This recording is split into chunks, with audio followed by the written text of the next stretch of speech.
Thank you, folks. I want to introduce my friend, author, inventor, entrepreneur, and host of Conspiracy Classroom.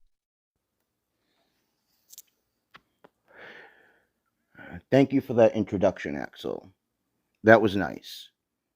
So, I want to propose a new way of thinking about our life here on Earth and what it means and our purpose. This hit me like an epiphany so hard, and I wanted to share it. What do humans, ants, and seeds have in common? I'm going to tell you. So, when we think of humankind, we think we are born, we live our lives, and then we die. But nothing else is like that. Okay? Take an ant, for example. All right? When we encounter an ant doesn't look up and look at us and say, that's a sentient being with a mouth. That's like me. It's just bigger. No. An ant lives on like a two-dimensional plane. An ant doesn't look up at us. We're an inconvenience, and occasionally we kill them. And that's it. But we look up. We look up. An ant doesn't look up, but we look up. Okay? We can see something higher than ourselves. We can sense something higher than ourselves. So I'm going to put it to you like this. We are the same right now as a seed. Okay?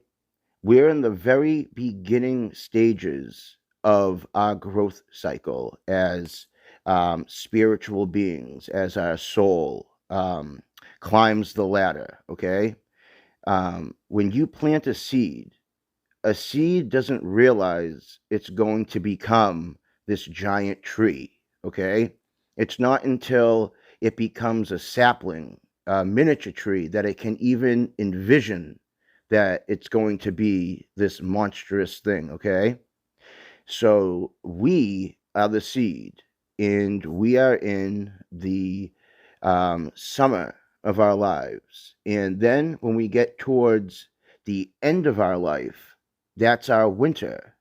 Much like how the seed recesses into the ground and many other plants will hibernate, but after winter, they come back stronger and bigger in something else. Okay, that seed transferred into a mini tree, a sapling, and then that sapling will grow and grow and grow all season until winter, where it will hibernate and then come back with a little bit of bark on it, and so on and so forth. We are the seed. Okay, our soul will grow our time here on earth. And through good deeds and doing the right things is like giving nutrients to our soul. Then, upon death, which is our winter time, we will hibernate and come back as something bigger, like I don't like a jinn or a watcher and an angel, an other dimensional being of higher frequency. Okay, and everything does this. Why wouldn't we be the same? Everything is a process of growth. Okay, um, when we look down through a microscope at the smallest levels, they're just little dots with little things all moving around. But also, when we look up at the planets, they're just dots with things and moving around. And even they grow. The planets look like that now.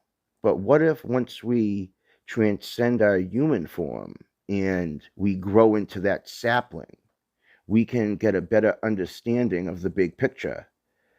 Right now, we're the seed. We can't think of what will become. But once we make that transition over winter, over our death, when we come back, we can see something greater and we become something greater.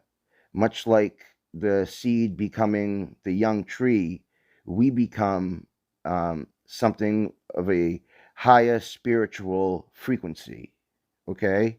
And this is throughout life. Everything gets bigger. A caterpillar transforms into a butterfly. Um, Planet, all the celestial bodies, things grow and have growth cycles. Even the smallest things have growth cycles. Everything grows. So we should too. And it's the spiritual growth that we should be concentrating on. So when death comes, it shouldn't be a mourning, it should be a celebration of this person's moving on to be something greater, to be something bigger. And um, I think that gives us hope, and I think it gives us a more positive outlook, okay? And since, like, we can sense there's something beyond, okay? Like, we can sense, like, spirits or jinn or angels or whatever. And that's because they were once us, you know? So it said God created many things on planet Earth. We were his last and favorite thing, but there are other beings here on Earth that we can't perceive. So, what if we transcend and climb the ladder and then become each one of these things? It's just a thought, but I found it very interesting. Um, I hope you enjoyed it. This was a brief one. I just wanted to get it out there. This hit me like a ton of bricks, and I thought it was profound. So I hope you enjoyed it. Thank you.